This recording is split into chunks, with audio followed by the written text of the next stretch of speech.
بسم اللہ الرحمن الرحیم السلام علیکم. Welcome to Faiz Mushtaq YouTube academy. Respected viewers, حکومت پنجاب کی طرف سے ایج ریلیکسیشن کا معاملہ کافی دنوں سے جو زیر غور تھا، پھر اس کے بعد کابینہ نے اس کی باقاعدہ منظوری بھی دے دی تھی. تاہم اس حوالے سے جو باقاعدہ نوٹیفیکیشن ہے وہ گورنمنٹ نے جاری نہیں کیا تھا، جس کی وجہ سے جو 2022 کا پہلا ایڈ آیا ہے پنجاب پبلک سروس کمیشن کی طرف سے، اس میں کسی قسم کی ایج ریلیکسیشن شامل نہیں کی گئی.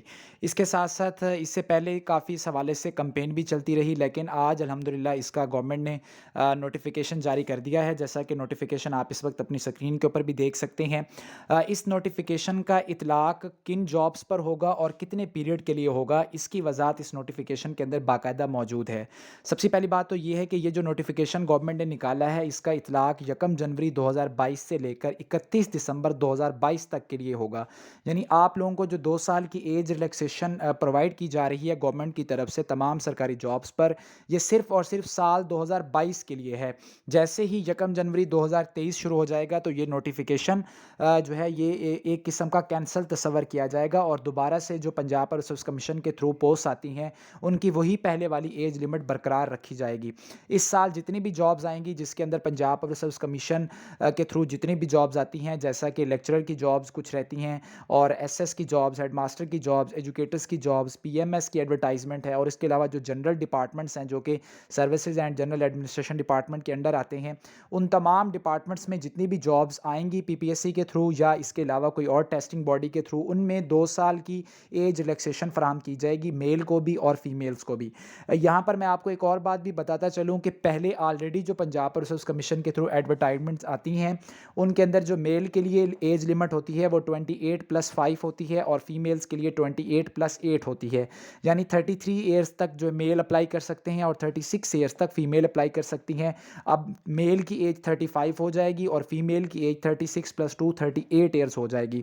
یہاں ایک جو بڑا مسئلہ جو کہ ایک بن سکتا ہے، اور جو کہ ظاہری بات ہے جو کہ اسپائرنٹس کے لیول کے اوپر ایک بڑی کنفیوژن بھی ہے، وہ یہ ہے کہ لیکچرر کی جو کچھ پوسٹ رہتی ہیں جو کہ ابھی تک ایڈورٹائز نہیں ہوئیں، اردو، اسلامیات، physics, chemistry, biology, zoology, education وغیرہ، یہ ایڈورٹائزمنٹ انشاءاللہ 2022 کے اندر آئیں گی. اور آبویسلی اس نوٹیفیکیشن کی روشنی میں ان جو ایڈورٹائزمنٹ آئیں گی ان کے اوپر ایج ریلیکسیشن کو شامل کیا جائے گا، لاگو کیا جائے گا.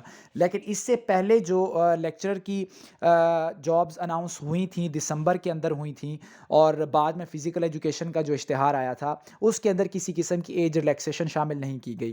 تو اس چینل کے پلیٹ فارم سے تو ہم گورنمنٹ سے گزارش ہی کر سکتے ہیں کہ وہ اس حوالے سے کوئی باقاعدہ اس کا ایک لائحہ عمل ہونا چاہیے کہ تمام لیکچرر کی جتنے بھی سبجیکٹس ہیں ان تمام سبجیکٹس کے اوپر ایک ہی طرح کا کوئی رول جو ہے وہ لاگو ہونا چاہیے. ایسا نہیں ہونا چاہیے کہ کچھ سیٹس کے اوپر ریلیکسیشن ہو اور کچھ کے اوپر ریلیکسیشن نہ ہو. یہ چیز ایک کنفیوژن کریٹ کرے گی، لیکن آبویسلی گورنمنٹ اس چیز کو ضرور دیکھ رہی ہوگی اور اس کا کوئی نہ کوئی جو حل ہے وہ بہرحال سامنے آ جائے گا. تاہم 2022 کا جو پہلا ایڈ آیا تھا جو کہ کل آیا پی پی ایس سی کی طرف سے، جس میں ڈفرینٹ ویکنسیز آئی ہیں، اس میں ایج ریلیکسیشن کو شامل نہیں کیا گیا. لیکن یہ جو نوٹیفیکیشن ہے یہ کلیئرلی یہاں پہ آپ کو بتاتا ہے کہ جیسا کہ آپ اس کے پیراگراف کے اینڈ پہ دیکھ سکتے ہیں، provided further that the age relaxation shall be admissible for the recruitment of posts with effect from 1st January 2020 till 31st December 2022.